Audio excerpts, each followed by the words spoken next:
Alright guys, I've got a real treat for everybody today, like a Halloween treat. Like you go to somebody, to like a neighbor's house that you never really talk to. He kind of keeps to himself, and then for Halloween on October 31st, you finally go to his house in your costume, and you've got your pillowcase to catch your candy in. And then that guy that you never talk to, that's just been aloof the whole time that you've been at your house. This is your neighbor. You see him, but you guys never talk. And then finally, at Halloween, he's got the best candy. It's always that neighbor that's got the best candy. And I think that today, the treat that I'm going to give you guys, I think that it's not unlike that neighbor with the best candy that you never talk about, that you never talk to, that you see but you never make eye contact with. This is that neighbor right here. This is that roof. We're about to break down a roof system that is not that old, but was put on incorrectly. The shingles were changed out, yes, but everything else was overlooked. Egregious oversights everywhere. And we're about to expose those oversights. We're about to do a deep dive into what not to do when you're replacing a roof system. This is also why, if you live in one of our service areas, being Montgomery, Alabama, and Mobile, Baldwin County, Alabama, if you live in one of our service areas and you get a roof estimate from us, I guarantee you that our roof estimate is going to be higher than everybody else's. And these are the reasons why. If you guys are ready, let's go. This is Billy Guyette with Guyette Roofing, and we're about to do a breakdown of how not to install a new roof system. Let's go. Here we go. All right, so we're gonna start on the back side of the house. I'm on a lower slope section that is riddled with soft spots. It's very obvious that water is getting in here. This is probably a 212 slope, a 2-on-12, which you probably don't need to be putting shingles on a slope this low. There's maybe ways to do it if you've got ice and water leak barrier underneath these shingles. I highly doubt that was done. Anyway, we've got several leaks in this area, several leaks that I can actually see from the roof. I haven't been on the inside yet. This was probably the wrong roof system to install on this low slope section. It was the cheaper alternative, and that's why it was done, I'm sure. So we've got architectural shingles on a 212 slope. That is going to be problematic almost every single time. So we definitely don't advise that. Let's see what else we got back here. We've got a 2-inch cast iron plumbing pipe coming through the roof right here, and there's no pipe collar on it. So they shingled around it and then just put roof mastic or roof cement. They just caked it on, and I don't know if the video is going to capture this, but we've got a low spot in the decking right about there. That is indicative of rot. That means we've got rotted decking right by a plumbing penetration that wasn't even flashed. It's not that it was flashed incorrectly. There's just no flashing around it. There's just roof cement. Roof cement will last for a few months, and then when the seasons change, the roof cement starts to separate or crack. You can see a pretty defined crack right there where the shingle meets the roof cement. So water's getting in there. You can see cracks all around there where water can get in. It's best just to buy even an economy grade pipe collar. Here we go, economy grade pipe collar. That economy grade pipe collar would have been better than that. So this brings us to our next spot. We've got a plastic pipe collar. This is economy grade or builder grade. This is a 4-inch plastic pipe collar. These are definitely better than the cheaper alternative, which is just putting roof cement on. So they got that right. But then right away, they've either had problems or they did this proactively. They installed the plastic pipe collar, and then we've immediately got roof cement caked around it. So all this is gonna do is dam up the water and create another leak, even though we've got an actual pipe collar around it. You can see that this low slope roof gets the drainage from the upper roofs. So we've got a lot of water coming down, smacking this pipe, and it's not flashed correctly. They've been chasing leaks. We've got caked on caulk and silicone. This is going to be a problem for years to come until it is done correctly. We've got another 2-inch cast iron pipe here. No roof cement, so that's good, but we've got silicone caked on there. That's another problem. So let's get off the pipe collars here. So we've got a little detail over here.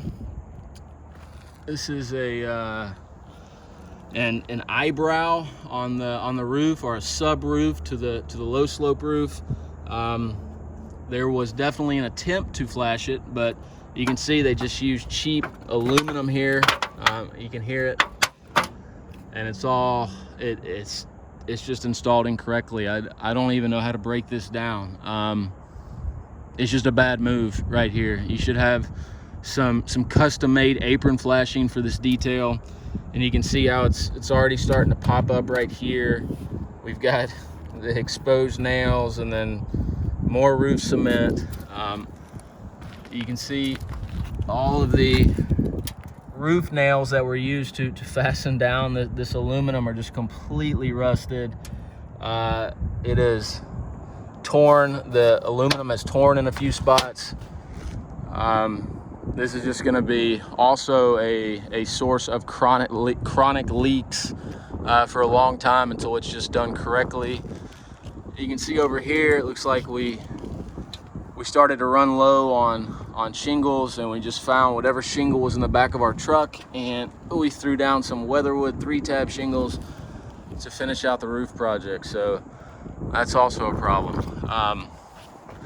We will keep going. This right here, I have a real problem with, because we have a roofing company in Alabama. We work from the southern point of Alabama all the way to central Alabama, and we write up a lot of estimates. And in all of our estimates, it is mandatory for our estimators to include reflashing sidewalls, no exception, unless we're looking at new construction where it's already been done. Whoever roofed this didn't want to go that route, so there's no new flashing here. So they either took the old flashing out or left whatever corroded, rusted flashing was there. They brought the shingles straight up to this sidewall and just caked more roof cement on. So we've got the same problem on this sidewall as we do with that pipe right there, times 10, because this is a larger area. This is a natural spot where water is gonna drain off the roof, and it really needs flashing to drain on. So the correct way to install sidewall flashing is to have your sidewall flashing go underneath this siding. So you either have to remove and replace this siding, or you have to carefully remove the fasteners from the lower part of the siding and slide sidewall flashing underneath. And then the flange of the sidewall flashing is attached to the roof deck. You put ice and water, our leak barrier membrane that goes on the roof deck and up the sidewall 5 inches, and then you put your sidewall flashing, you clip it in, and then you put new shingles, and you've got a leak-free area for years to come. These sidewall areas are critical in the longevity of your roof system. If they're not done correctly, you're gonna have some costly repairs if you ever decide to have it done correctly. We've got an eyebrow detail right there, where same thing, there's no flashing detail whatsoever. We could have a nice piece of apron flashing going up that wall. We could have another custom-made flashing where the fascia goes into the roof line there. No flashing whatsoever. We've got new shingles and then roof cement caked on top of the new shingles. So there we go. That's probably not going to cause a catastrophic leak, but it's still a bad way to roof a house. You can see right here that apparently that siding went all the way down to this vertical slope right here. I don't know if that siding there was rotted or whatever, but they put shingles right on the wall, right up the wall. Every shingle manufacturer voids their warranty if your shingles are covering a vertical wall. Shingles are made to go on roofs, not walls. So that's also a problem. Now we're gonna walk up the roof here. This is a good one right here. So I came up through the front, and I noticed this when I was coming up. But you can see that they didn't use ridge caps. So there's not a single ridge cap on this roof. Every single ridge has the same architectural shingle that is used for the field of the roof has been cut up to be used as a ridge cap. There's a lot of problems with this. This is not a good roofing technique. This is a way to save money. On all of our roofs, we use a self-sealing ridge cap that is made for hips and ridges. This material right here is just a field shingle. This is your regular standard architectural shingle. This is not made to go on a hip. It is done to cut cost. So that one always makes me upset, just because I know exactly what they're doing when they do that. It's just a cheap alternative to proper self-sealing hip and ridge shingles. Let's see what we got. All right, this is a good one. We've got a brick chimney right there. Obviously this chimney is no longer operational.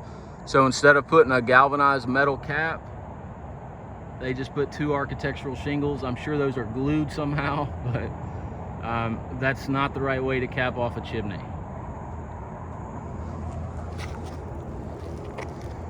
So now we're gonna make our way down. This is a 10-on-12 roof pitch. I've got my special cougar paws on. They help me grip onto the asphalt shingles. So let's see what we got here. This is a low slope section on the front. We've got a pretty bad leak towards the bottom here, and I'm not sure where the water is originating from, but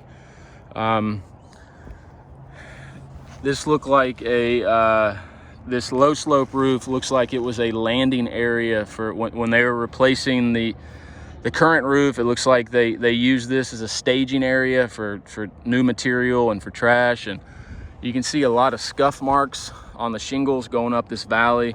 This means this roof was probably put on in the summertime, and they nailed this valley right here before the roof was done. So there was a lot of foot traffic, and this is what all this is. All these scuff marks right here is foot traffic from guys walking from this low slope roof up onto the 10-on-12 valley there to access the rest of the roof. And you can see here that scuff marks were so bad it actually tore the shingle. Then we've got roof cement there. The roof cement didn't work, and now we've got the shingle cracking. So more chronic problems. Something was going on right here. This is an overlap in the low slope roofing material. This is going to be self-adhering modified bitumen. This color complements the shingle color, so they got the colors right, but the installation is wrong. You can see right here where they've got some type of metal underneath here, and I'm not sure what the purpose of that is, but the metal apparently wouldn't stay down, so they put screws into the metal that penetrate through the modified bitumen roof system, and we've got more problems. And I'm pretty sure that the leak at the bottom of this roof is originating from one of these screw holes. It's not the right way to seal down your membrane or seal down any flashings. So we just gotta, you can look at this this row right here of modified bitumen. You can tell it was just scrap pieces. I don't know if the video is gonna show this, but you can see the jagged edge in the modified right there. That means this was just a scrap cut piece. When you're doing these low slope roofs, you start at the bottom and you work your way up, and I guess they ran out of material and just used scraps there. You want a nice manufactured edge at any overlap. Instead, we've got jagged seams right there that can wick water, and water can get in there eventually. Let's see, we got flashing detail there. I'm not sure what's going on there. All right, so we've got more flashing details. They use modified bitumen as flashing, which is okay, but they didn't go up. All right, so the video got cut off. I had a phone call coming in.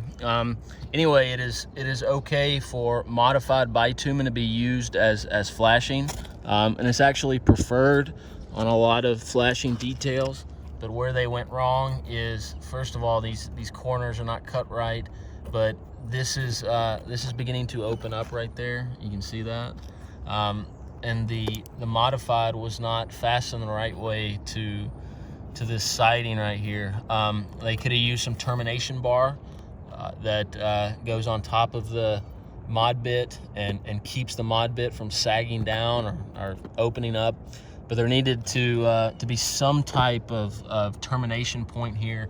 You can't just bring roll roofing or modified bitumen up a vertical wall and just leave it without fastening it into anything. So that's a problem right there as well. And we've got some more cheap aluminum flashing here that's starting to separate there. It was never terminated.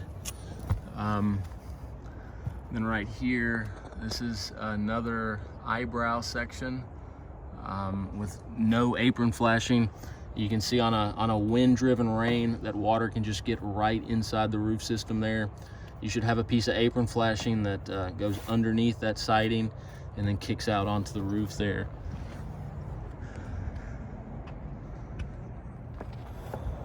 So I think that's it for this video on how not to install a roof system. I apologize if these videos are overly negative maybe, but we get on a lot of roofs every single week. We have people that call us that have roof systems that aren't that old, and they already have leaks that are starting to surface on the inside. We go out and check the roof and we see that they've got newer shingles, or shingles that still have a lot of service life left in them, but it's all of the other details that they're not doing right. They're just throwing up new shingles on the roof. I have no idea if these are even nailed correctly. I mean, I could take a crowbar and start to peel back some of these shingles and see where the nails or fasteners are. But at this point, we've got a lot of other things that we can talk about on this roof without even getting to nail placement.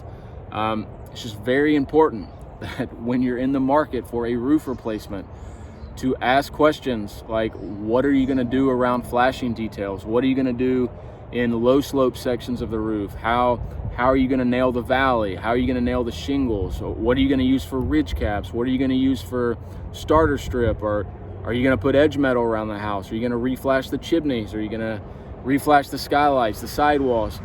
That replacing your roof system is more than just putting on new shingles. Putting on new shingles is probably 30% of the cost of a roof system. It is so much more than that.